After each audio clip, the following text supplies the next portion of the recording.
narito ang pangkatatlo, Penoy, upang ipakita kung ano nga ba ang cohesive device, pangugnay, at kohesyong leksikal. Upang simulan ng aralin, nandito ako upang talakayin ang cohesive device. Ano nga ba ang cohesive device? Ang cohesive device, o sa Tagalog ay kohesyong gramatikal, ay mga salita o parirala na ginagamit upang magkaroon ng tigib o ugnayan ng mga pangungusap sa isang teksto. Ito rin ay naglalayong magbigay ng pagkakabuklod at kaayusan sa mga ideya at impormasyon. Ilan sa kagamitan ng cohesive device ay ang pagbibigay ng magandang daloy ng mga ideya dahil ito ang nagdadagdag ng mga transisyonal na salita gaya ng bukod pa rito, isa pa, upang ipaliwanag, o kung kaya't, upang mag-ugnay ng mga pangungusap. Ito rin ay nagbibigay ng mga pagsasanib o koneksyon sa pagitan ng mga ideya sa loob ng isang teksto. Halimbawa, una, tatalakayin natin ang mga sanhi ng suliraning ito. Pangalawa, titignan naman natin ang mga epekto nito sa lipunan. Bukod pa rito, ating pag-uusapan ang mga posibleng solusyon sa problemang ito.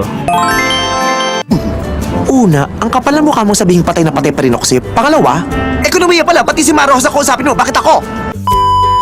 Ano nga ba ang kahulugan ng salitang pang-ugnay? Atin itong talakayin.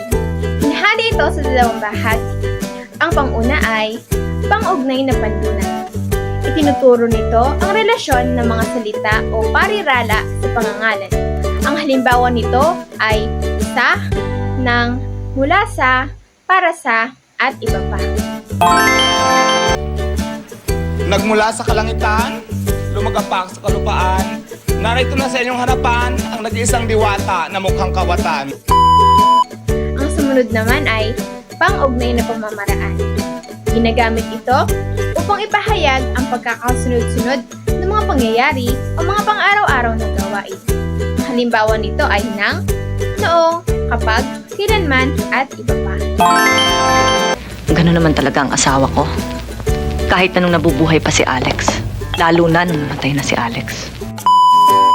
Pang-ugnay ng dahilan, pinapakita nito ang rason o dahilan sa likod ng isang pangyayari. Halimbawa, dahil sa rason na, upang maabot ang, at iba pa.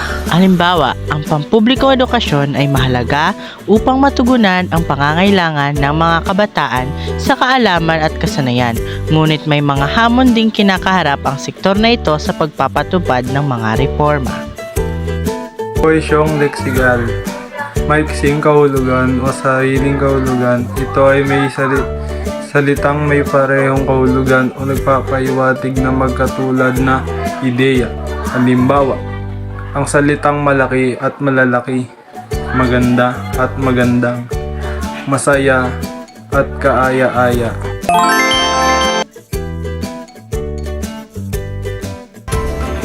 Masyadong malaki. Panindigan ko to, kaya ko to. Isang kategorya o tematikong pag-uugnay. Ito ay paggamit ng mga salitang nagmula sa parehong kategorya o tema. Halimbawa, sa paksang buhay sa siyudad, maaari mong gamitin ang mga salita tulad ng trapiko, negosyo, gusali at iba pa. Halimbawa ng kohesiyang leksikal. Ang karapatan ng manggagawa ay dapat pangalagaan at respetuhin ang mga kawalan ng trabaho, kawalan ng seguridad sa trabaho at mabababang sahod ay ilan lamang sa mga hamon na hinaharap ng mga manggagawa sa kasalukuyan. Yun lamang po ang aming presentasyon. Naway may natutunan at nakapulutan kayong aral ilang-ilang. Maraming salamat po sa inyong lahat. Thanks!